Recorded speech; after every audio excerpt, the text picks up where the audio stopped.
Welcome back. Today's dish, we're going to do a taco casserole. It's a layered casserole where you take some tortilla chips, corn chips, break them up, put a layer on the bottom, put a layer of taco seasoned cooked ground beef, and a layer of cheddar cheese. And then chips, meat, cheese again, bake it in the oven, and you're all set to go. Let it cook until the cheese gets that nice light golden brown, and you're all set. This dish is really fun, and it's also a great dish to have both the first time, and it makes great leftovers. Now before we talked about cooking ground beef, we said don't overload the pan. I've only got 1 pound of ground beef in here, we're going to cook 2. We're going to cook this in 2 different batches, because if you put too much ground beef in at one time, it cools the pan down, draws the moisture out. Instead of browning the meat, you end up stewing it, and you're not really getting the same flavor texture. So we're going to put just 1 pound in now. We're going to cook it. We'll take it out and put the 2nd pound in, cook it. Then we'll put the peppers and onions you see on the board there. We'll cook them in. It's very important to cook these in also, because if you don't cook them in, just put them in, they won't have enough time to go from raw to cooked. We're going to cook them here, and they'll simply add their flavor, the ground beef and the taco seasonings, and it's ready to go. To make this just a little more fun, we're going to put a little bit of original Rotel tomato and chilies to give it that real Mexican snap. So I'll cook this up, and when we get to the next stage, and the ground beef is cooked, we're cooking the peppers, and then I'll be back. If you're not sure when to turn the ground beef over, try this. If you take a look at the ground beef on the left, you see there's juice coming up through the meat, the bottom, and out of the face on the small side. That means if juice comes through, so you're going to get a chance, now is a good time to turn it. Take a look at the meat on the right, you get that nice crusty brown on there, that's going to give you the flavor you're looking for. That's how to know when to turn it. Okay, the meat is all brown, and I've got the peppers and onions in the skillet. I have left all the fat from the meat in the peppers and onions. And I'll continue to do that all the way through the dish. You'll notice the meat is not broken up, because I didn't want to break it up and draw all the extra water out. From this point on, we're basically going to be stewing it. So I'm going to take the peppers and onions. I've got the enough taco seasoning mix for 2 pounds of ground meat. So I'll put it right in. Give me the dry pack. Each pack calls for 2/3 of a cup of water. So 2 packs, 1/3 cups of water. Here's my Rotel chilies and tomatoes. No problem, mix it around. Normally I would season the ground meat up front, as soon as I put it in the skillet. But when you read the seasoning packet, you see the salt's one of the primary ingredients. So you don't want to make it overly salty, because you can always add salt, you can't always take salt out. So I put the ground meat in now, and now that it's in, now I'll break the ground meat up like I would for tacos. Break it up. Break it into smaller pieces, because you're going to do this almost like a lasagna. So you want big chunks, you want it to be able to lay in nice, flat, even pieces. Now we're going to let this cook about 15-20 minutes until the pink is meat gone out of the meat. We've got a nice uniform color. This is going to give us a nice flavor, it's going to give it a nice texture. I'm not going to break it up too much, because I don't mind having a little bit of chunks in the finished product. Let that simmer, and we'll bring that back. We'll taste it for seasoning, because at this point, if the salt's not right, I can fix it. If I eat the dish afterwards and the salt's not right, I messed up because I didn't check it when I should have. So we'll be back when we go to put this all together. All right, so the sauce is ready to go. The meat mixture is perfectly done. We'll do a taste test on it. Make sure the seasoning is just what we're looking for. You notice there's a lot of fat in the pan. It's not settling to the top yet, so there's a good chance when you finish your casserole, it'll settle up. Just spoon it off, and you'll be ready to go.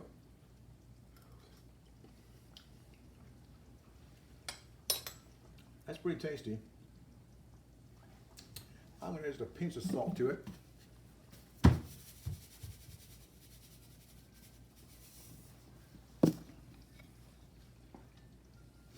Okay, the assembling is real simple.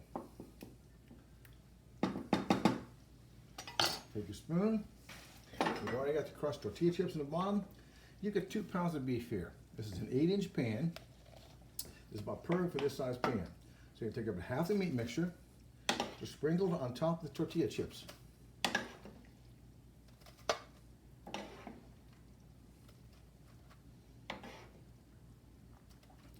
You don't have any starch in this dish until you put the corn chips in. That's your starch.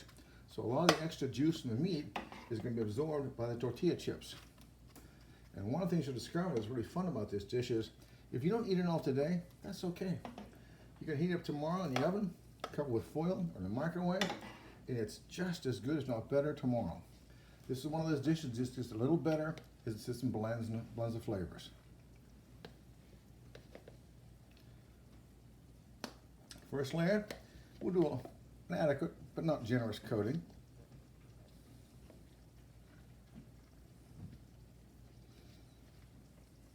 Okay. Now, tortilla chips. How do you break them up? Can't get much easier than this. I simply put them in a bag. I don't want dust. I just want to break them up. Put them in a bag. Let the air out. Just break it up. All right. Bring the chips back. Sprinkle it on again. Spread it around. You want to make sure everything, you got even coating. No, I didn't measure them. I just guessed. So far it looks pretty close. Most of us like tortilla chips, so that's not going to be a problem. You got a little bit extra. Okay? Second layer of sauce.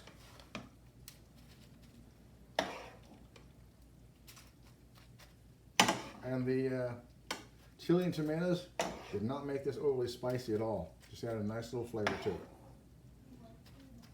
it.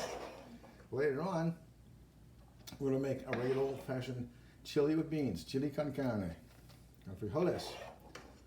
And there I tend to make my chili a little spicier, because I'll take and use some Italian sausage with the ground beef to give a little more flavor.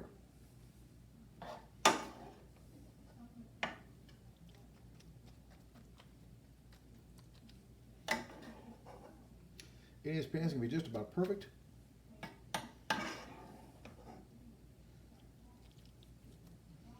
Okay. Because I don't want to put a lot of extra juice and or fat in here, I take a slotted spoon and I take the rest of this meat out with a slotted spoon. Leave some of the extra stuff behind. I've only got about a full good spoonful, but I can't see any reason to waste it. After all, you paid for it. Let's get it all.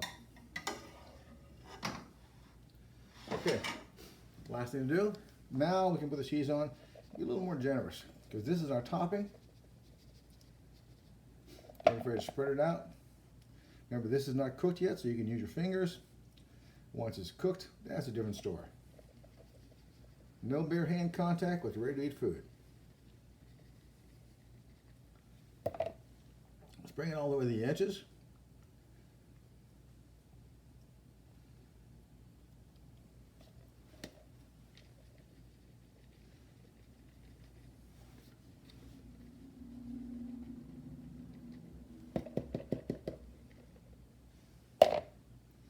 This is now ready to go in the oven.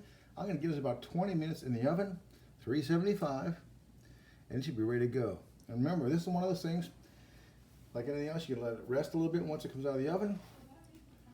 It gives it a chance to settle down a little bit, but you can easily get 4 hearty or 6 moderate portions out of this 8-inch pan, using 2 pounds of ground beef.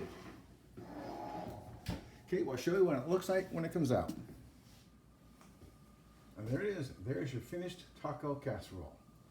As I said, you can easily cut in quarters, make a very large portion, where you cut it in thirds like this, and then in half. You get 6 very decent sized portions. In any case, I think you'll really enjoy this. It's not hard to make, it's not overly expensive, and it tastes really good. So, have a good time.